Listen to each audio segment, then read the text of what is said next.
So, What? Tippy, What? tell them what we're working on today. We are working on the scissor blade from Kill la Kill. Whoa! Yeah, today we're going to be working on the scissor blade from Kill la Kill, like she just said. I don't know why I repeated you. Look at this baby one. Oh. I hope you guys enjoyed the video, and I hope you guys learned something. I usually say that at the end of the video. You can edit that out. Yeah. We're going to be working on the Kill la Kill scissor blade. Okay, so we googled up some images and I put it on the computer and stretched it on Photoshop. Made it about, how big was this? 40 inches. 40 inches long? Yes. Okay, and then we printed it out, and this is the styrofoam that we're going to cut and glue the templates on. And now you're gonna take some spray adhesive and glue down the templates. You want to spray enough to make it stick onto the foam board, but not enough where you can't peel it off, because you're going to be peeling it off Eventually. I'm going to take my razor blade and I'm going to cut roughly around the design. And after we get the big pieces out of the way, I'm going to go back and cut all the straight and curvy edges real nice and carefully. Try not to get into the lines with this one.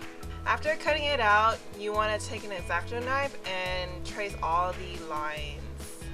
At least the outer lines. That way, go at it with the hot foam cutter. Just like that. And now, hot foam cutter will not cut through the paper, but it will act as a really good guide for cutting between the lines. Yes. On the line. I'm taking my thumb and kind of pinching using my fingernail to score into the styrofoam. This is where I'm going to put my masking tape on there, and we're going to cut along that line. This is going to act as another guide for us.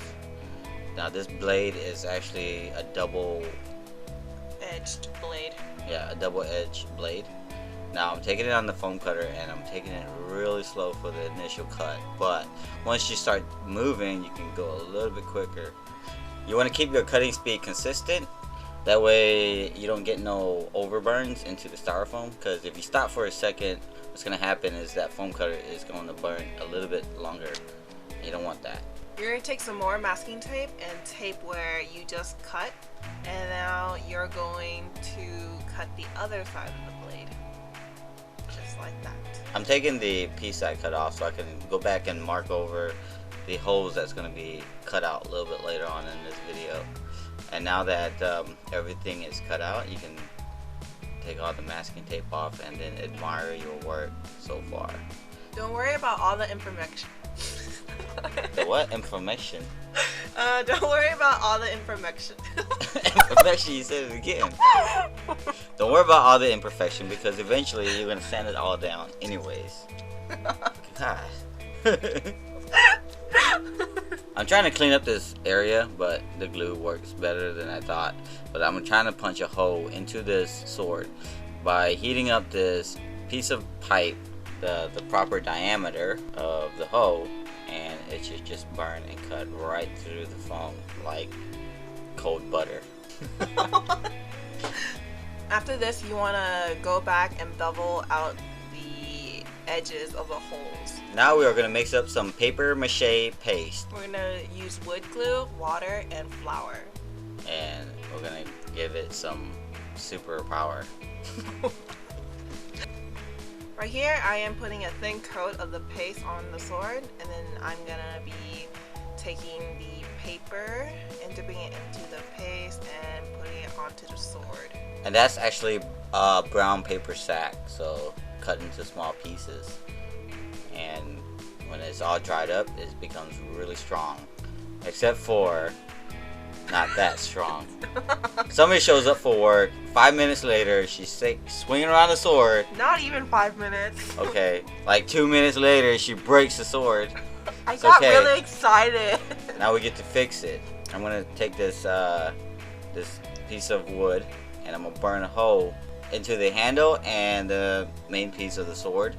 This will add extra reinforcement so she can swing it all around everywhere she wants and it won't break. It actually is stronger, so this wasn't a total waste. I mean, it needed to be reinforced. Sometimes accidents happen and sometimes it's a good thing.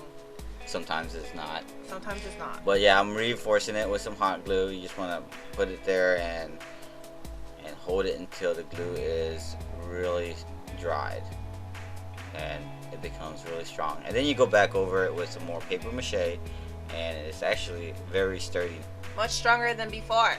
And now that all the glue is dried, it's ready for paint. Now I'm going to use this plastic coating type thing that you use for your wheels. And this will give it a really nice grip, some really cool texture, and a few coats will do it. And this is the final result of the sword. Hey, I hope you guys enjoyed the video and I hope you learned something. Hope you learned something too. Woo! You gonna tell us about the Kill la Kill? About what? I don't know. Like, I don't know. No anime guy, you know what I'm saying? Let me see. Randomly. Ouch. I'm sorry. I didn't mean to do that. And today's shout out goes to Antonio Marcos Ramos. Ramos? He's a police officer down in Brazil. He is a hero without an armor. He's got armor. Yeah, he's a hero. He's a real hero. Shout out to Bergman Algeria. Hey, thanks for checking out my videos. Thanks for following me. And if you guys like this video, please like, share, and comment. And don't forget to hit the subscribe button for more awesome videos. And if you have any suggestions for anime stuff, this is the anime expert right here. Yes. I'm more comic book, but I dig anything that has to do with cosplay. See ya. Bye.